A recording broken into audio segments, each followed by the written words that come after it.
Okay. Hello, and welcome. My name's Anja, and I'm a parenting success coach. And I am running this wonderful series called Conscious Parenting Experience because it's my passion to let all you lovely mamas and dads, hopefully we'll get some dads on here too, to know that you're not alone, to know that, there's struggles for all of us, even with all the experience as a trained nanny for me and then my own kids and being in business. I don't know. I really don't know all the answers. And each time as you're figuring it out, it's a chance and an opportunity to share what we do learn, what we do realize on this conscious parenting journey. So I'm very excited. I'm actually a bit fanned out today to have the lovely Gaia Orion on today. So this, ta-da! This is my first introduction to Gaia at a craft show. I'm thinking it was probably 4 or 5 years ago. And I just fell in love with Gaia, and I fell in love with her artwork, really speaking to me. So that has been hung in my bedroom for all those years. And then I did a workshop with Gaia the other week, and I was like, oh, I need to have her on. She's so fabulous and honest and open in what she's sharing about her life journey, and big part of that being a parent. So welcome, Gaia. So Gaia is a visionary artist and a creativity coach. So welcome. I'm so happy to have you here. Thanks. It's great to be with you too. Oh, good. So I thought maybe we could start off with you talking about the Gaia before becoming a mother, like your lifestyle and what was kind of going on in your world briefly before being a parent, so that you were you and then you were a parent. I would love to hear about that. Maybe you don't want to hear about it. Oh dear. Okay. How about a brief outline?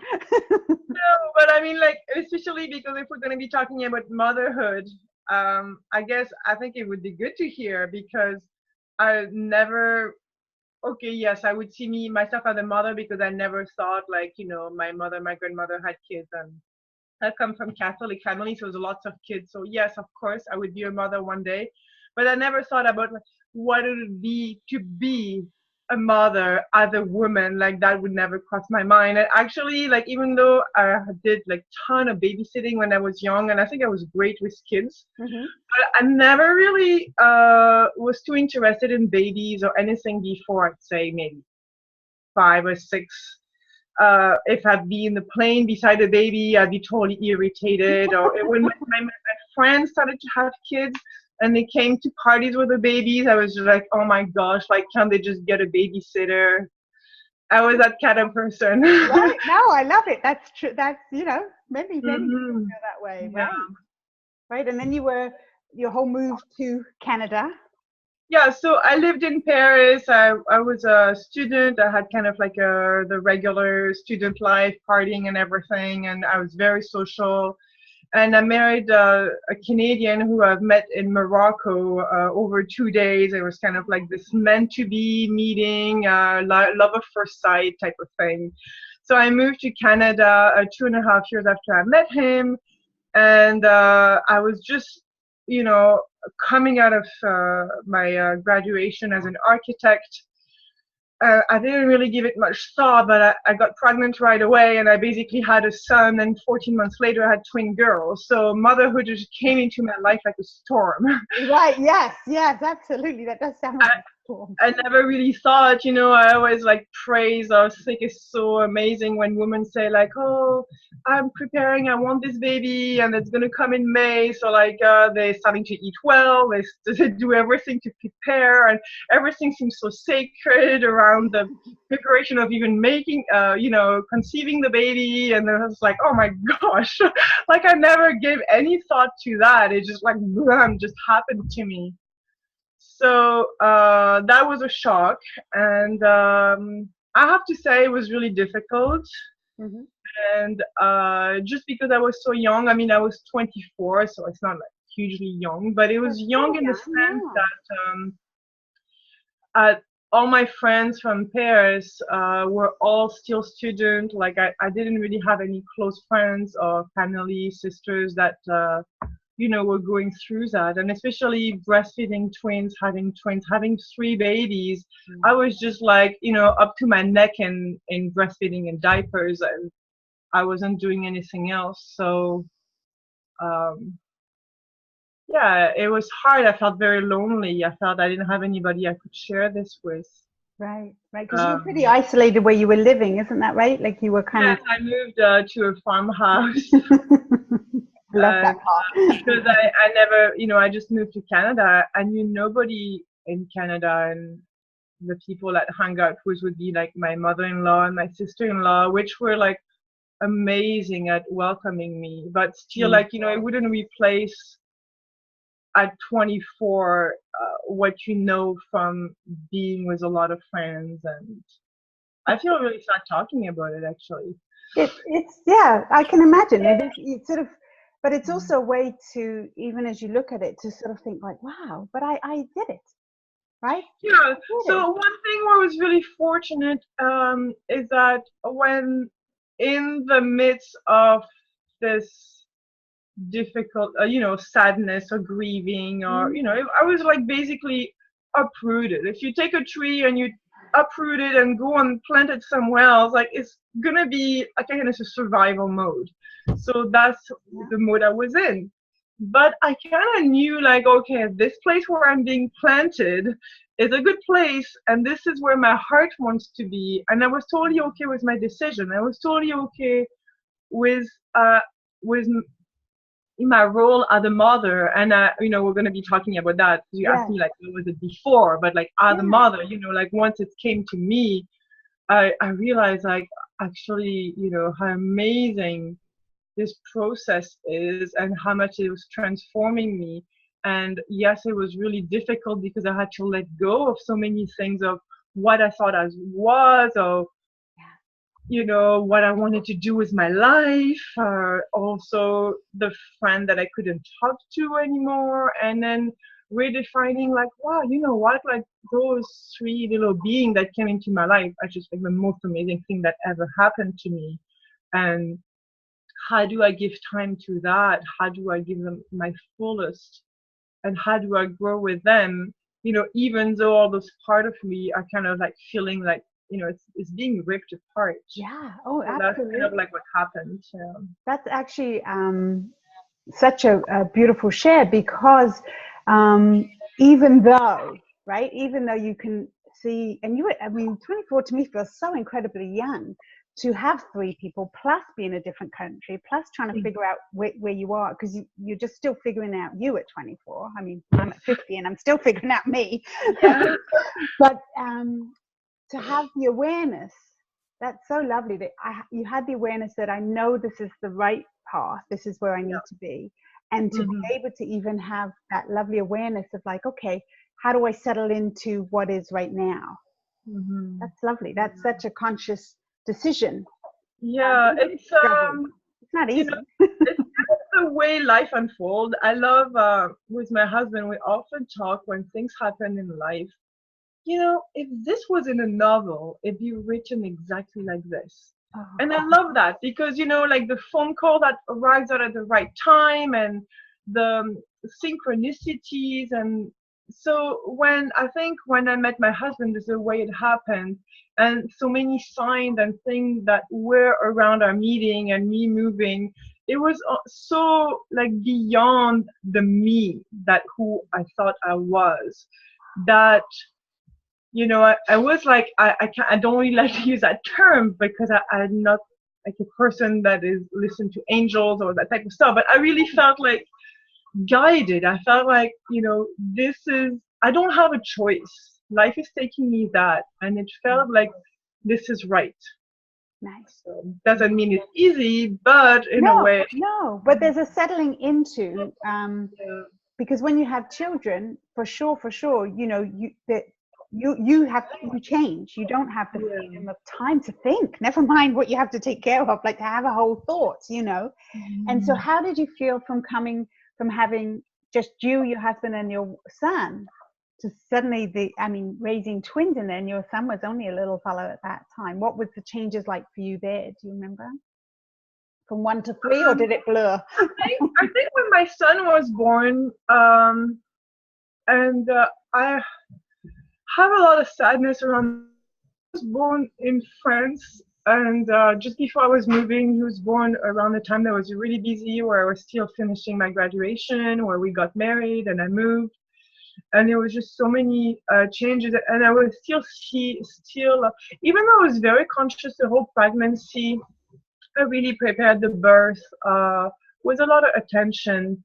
And I changed a lot my habit plan. And I love being pregnant, actually.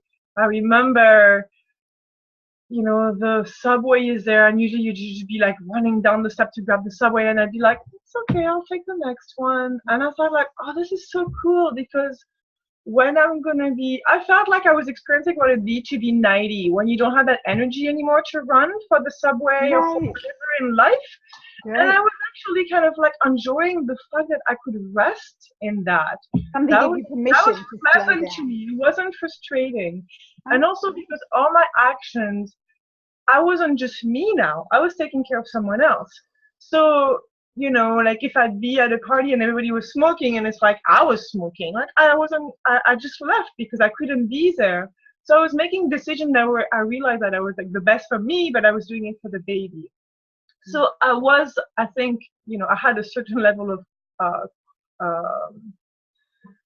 care and attention and awareness and with that first pregnancy, but not as much as I would have liked to, not as much as I did for the second, of course. So I didn't breastfeed him. Right? I didn't breastfeed him as long as I wanted to because I had so much pressure around me and things like that. And I think, so for my first, I think that I was kind of still trying to, okay, this little guy is there, but, I'm still going to be myself. Like, I'm not, I didn't like really dive in as a mother. So when the pregnancy with twins came in, now I had no choice but to just, that I didn't have no choice but to incarnate what the mother would be. And I really actually embraced it. That was no problem at all. But I'm actually grateful I was forced, so I didn't, like that was it holding back being a mother. Now I was a mother. And I love how the universe does show up for that for us sometimes. I think it's sort of like, okay, you didn't really want to slow down. Well, here, let me show you how you can do it. Here's little bubbies. Yeah. Wow. Wow. Because when you have three, breastfeeding two, it's hard enough to take care of one baby being up all night. But imagine if you're being up all night with two babies waking you up all night. Like you a toddler ready for you in the morning, wide awake, and you're like, I'm not awake. I was just so tired for the 3 or 4 first years. I was in a constant cloud of tiredness. But at the same time, because it was so intense, then I let go of everything. There's nothing else I was going to try to do. So I was 100% a mother. And, that was a gift, really. Right. Right. And had you by that point got a support system at all around you? Or was it really you, and your husband? No. So, first of all, we lived in a farmhouse close to my mother-in-law. She lived in a new farmhouse they built on the property. So she was there and she helped so much. My sister-in-law lived right beside us. She loved my first son, Tao. She took care of him so much. She helped so much. And also, the story, but after the birth of the twins, my husband had 3 months of parental leave from his job. And the night before he was supposed to go back to work, we went to listen to this conference who was, very inspiring for us, inspiring enough that when we came home, we looked at each other's eyes and we're like, don't go back to this job. You hate this job. It's a job that hurts your body and your soul and your spirit. This is not the life we want. And so he quit his job. He called in the morning and said, I'm not going back. And we had no idea what we were going to do. We had no money. We had just enough money to survive for 6 months. And, everybody around us thought we were crazy and friends wouldn't talk to us anymore and we were just irresponsible, which is totally normal. It was out of, care and concern for us. We had 3 young babies. Like, what were we doing? And to be honest, the same. Some days we'd wake up, it's just like, oh gosh, what did we just do? But that's it. We did it, so we had no choice. And sometimes maybe the urgency of needing to have money turned us into entrepreneurs. And we had 3 years later, we had two successful businesses, and we were so busy with our businesses that we had to decide to sell one of them. So that's the beauty of it, because okay, so if you come back to your question, my husband has been at home since the birth of the twins. Right. So that maybe gave you the support you needed to, like you say, really dive in, because you felt, you had a chance to maybe catch up on sleep occasionally, or had a chance to just like completely give in to, this is the chaos I'm in. And that's hard to do. Yeah, the commitment, like quitting the job wasn't just about the job. I think that's one of the subjects about parenthood, is that obviously you're a parent, you care for your children, you love them to pieces, you want to be the best parent you can be. But you can read all the books you want. If ultimately, like, we know what is being communicated is like 10% through what we say, 90% through what we do. Yeah. So when you're a parent, like, this is the absolutely perfect application of this.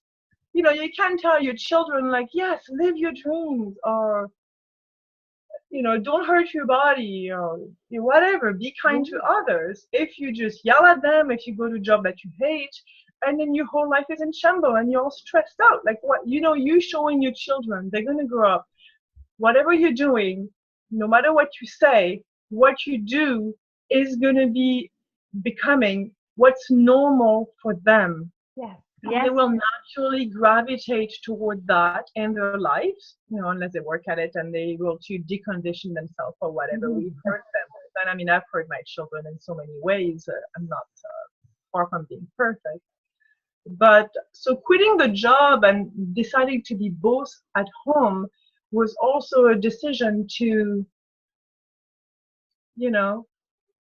this is what we want to do for them. We want to give them the best, and that had to be ultimately it came down to doing the best for ourselves. But the motivation was really for them.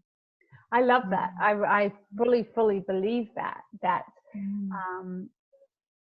in order to demonstrate anything, we can talk till we're blue in the face, and we know even ourselves that if someone's saying, well, that's not a good idea, you should try really hard. If you don't try really hard, you're not going to do it.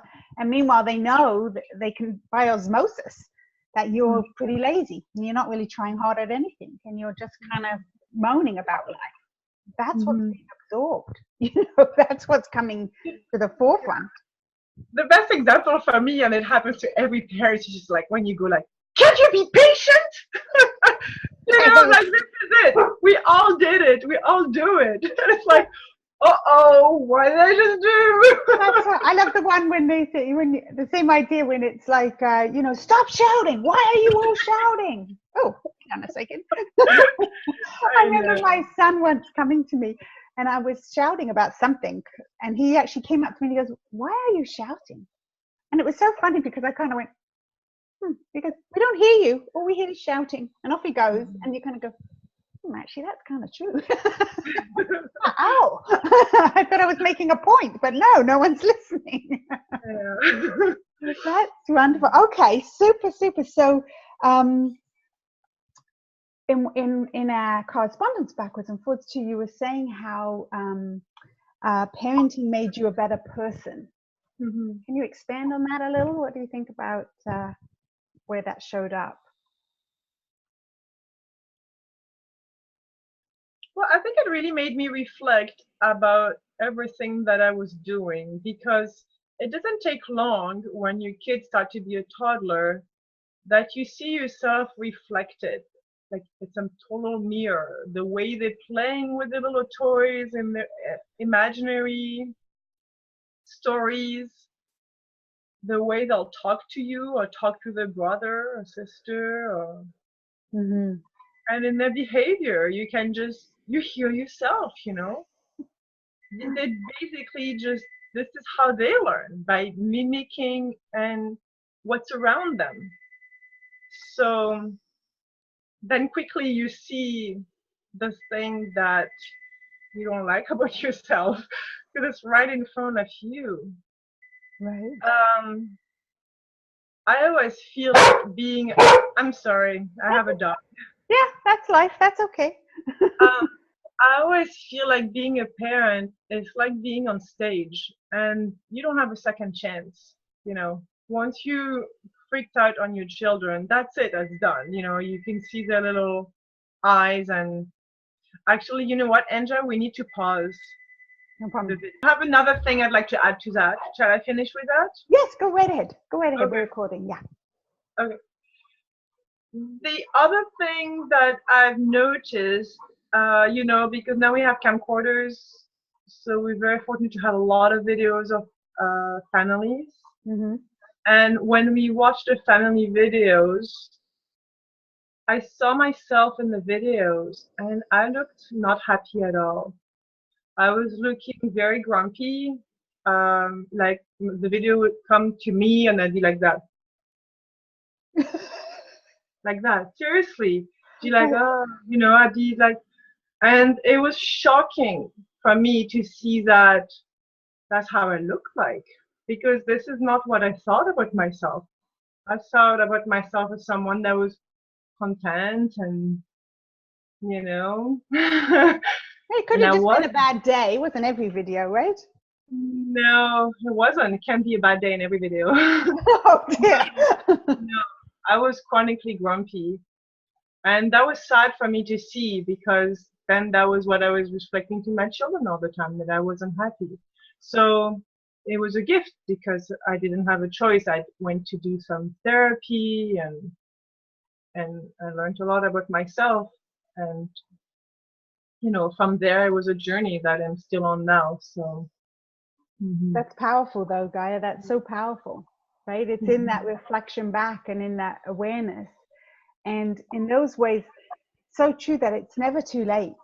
You know, it's never too late to, even for, if your concerns and your guilt and our shame that comes on so huge as a parent, right? Quickly you'll sort of think, oh my gosh, they must have thought I was this grumpy mom the whole time. And you realize that maybe, right?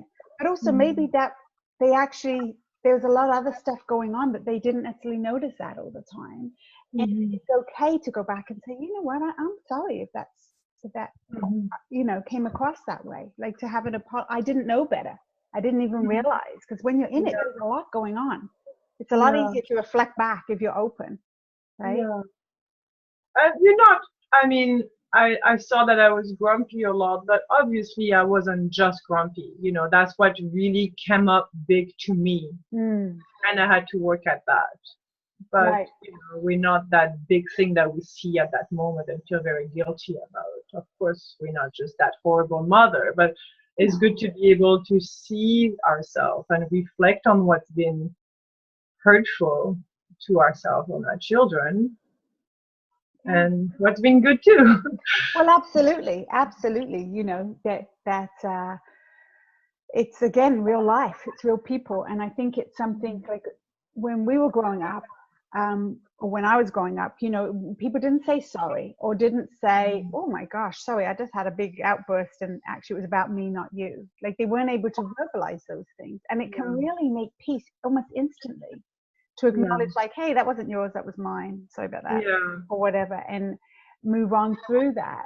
And I think our children learning that we're learning, that we're still discovering, even now, right? We've both got big kids, like teenagers and stuff, and late teens, that we're still learning. We're on this journey. It's life. Right? I agree. And that's probably the most important, to have this authenticity and not to be the parent that know it all and because I say it so, you know, the stuff that I grew up with that are hurtful and just kind of like make you recoil and shut up and hold a lot of that anger and frustration and sadness. So yeah, thanks for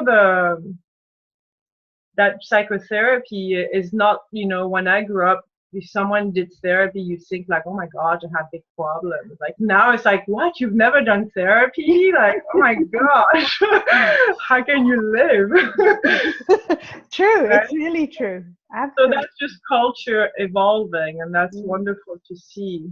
Yeah, Yeah. and that our kids see that it's okay when you don't know. You can, there's resources, there's places to talk to, and it's not always going to be us. Our kids aren't Mm-hmm. always going to want to go to us because we carry another whole set of baggage for them, you Mm-hmm. know. But to be open to say, hey, if you need some help, let's look into that. Let's find a way Mm-hmm. to help you. Yeah, Mm-hmm. yeah. Yeah. So let's talk about then Gaia as a person, not just as a mama, and how what do you do for yourself that is self-care? Were you able to do any of that when the kids were younger? Did you ever sort of miss having my time, just me time, not that? Or is this something that evolved as they got bigger? You suddenly realized like, hey, what about me? Mm-hmm. No. My self-care was anything that had to do with my personal development. I think at 28, I did my first 1 week silent meditation. And then with my husband, maybe twice a year, we would do, a retreat, and we would take turn. And Right. we've done this, all ever since. So that was definitely our time. And those silent retreats are really very, very deep transformational moments because you cut everything off and you're really going in deeply. And so, yeah, I get this, but then I did things like I learned Reiki and I did therapy and just like anything that kind of came on in front of me, came my way for learning and growing. And yeah, that was my time. I didn't really have, since I moved to Canada, I never had really strong like girlfriend bond. Mm-hmm. That's just, I've been sad about that for a long time, but now the past 2 years, I've really dropped it. I realized, okay, this is, the life I'm living is more like this is, um, yeah, I called my life a sort of monastic life in the sense that, I live by the river in a house away from everything. I'm married to my best friends, who is who I am every day. And so my alone time is just time that I take to grow and learn and become that better person. Yeah, and paint and be creative. And paint. So this is interesting because you know how they say the center of creativity is in your sacral chakra, which is in the belly and the uterus. And when I was actually thinking about, okay, what kind of fertility prevention thing I'm going to do after I'm so fertile, because with my son, they were going to be twins, but it was only one baby. And with my daughters, it was going to be triplets. I had a dream when I was just pregnant that we had triplets. So I knew that the triplets, but they were triplets, but only twins. Thank God.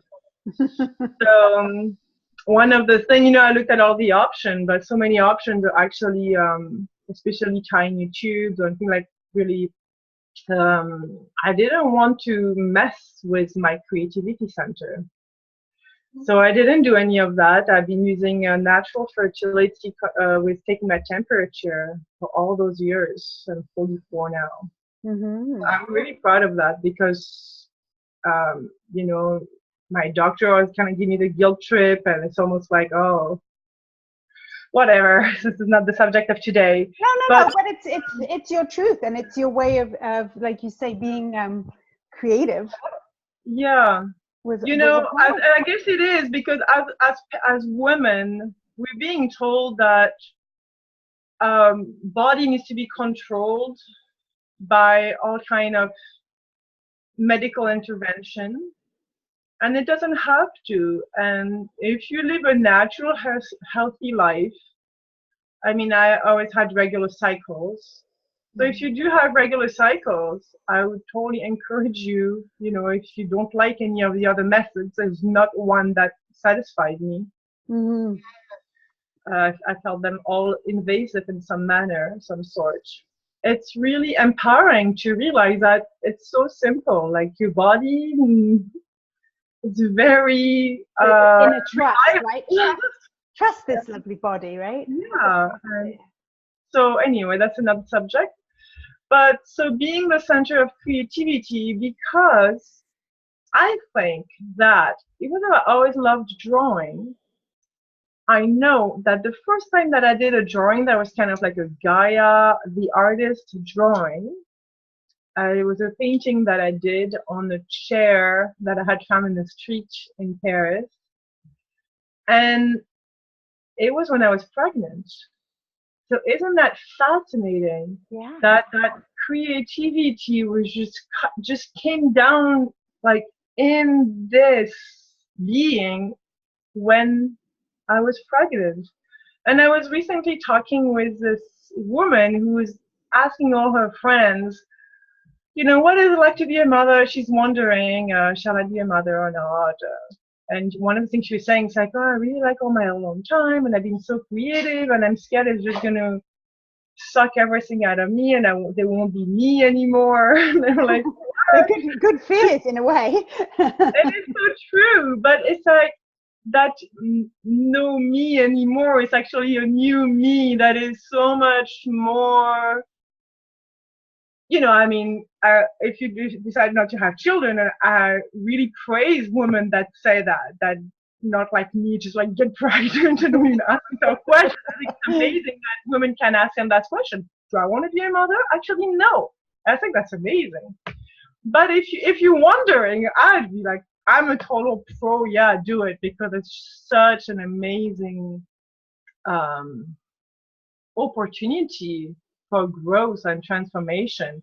And so if you're wondering about your creativity, like I'm just like, whoa, like, you know, this is it for me. Yeah. I really started to really paint and have all those images flooding into me. I think because of being a mother and really accepting the role. And all my painting, actually the one I had behind me, I love it. She's with a planet, and she's called Mother Nature with her arm wide open. And a lot of my images are about Mother Nature. And so the mother of all mothers. Absolutely. Motherhood is a big subject for me, and Gaia and the planet. And yeah, and we feel it. I feel it in your artwork. I feel it in the painting I've had for ages, that on those moments when I'm just feeling like trapped or suffocated by my role, you suddenly go, no, I can be free. Yeah, you heard the best one. So. Yes, I do love it. I do love it. So as we wrap up, let's just, what would be, if you had, you could say one piece of advice. So I know you already just shared about the creativity, but one piece of advice for parents or mothers that are struggling being in the mothering role and losing themselves sort of in that, or something that you've learned from parenting that you would be like a quick liner to help other mothers, what would that be? I'm trying to think, because this morning we had a sort of discussion that made me think about that with my husband. You know, sometimes when you have that frustration that you can't get everything done in a day, and it's just like our brain and our expectation making us think that we can get done everything in a day. Because I know for a fact that if our days had 30 hours, we would jam pack them and we wouldn't have more time for ourselves. There's no way we would take 3 hours to meditate, 3 hours to go for walks, you know, if we had 15 hours more. So it's just what we do to ourselves, and to understand that we set our life up to be overly busy and not having that time for ourselves. But once we realize that we have a responsibility for how our days are unfolding, in a way we can relax. And I think that moment of relaxation and embracing that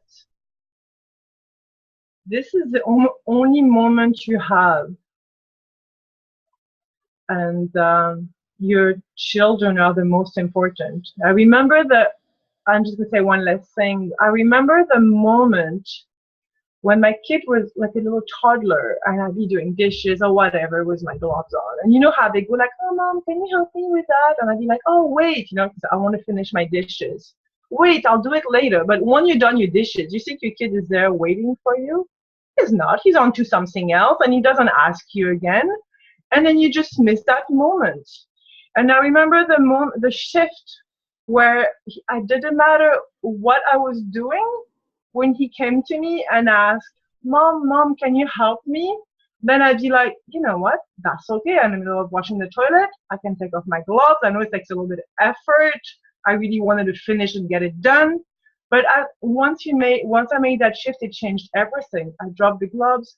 And it was good not only for my son, but also for myself to realize all those things we think are so important, but a task that we do one after the other, always running, the list of things to do is endless because our brain are so good at I'm making more things. Oh, I need to repaint the basement,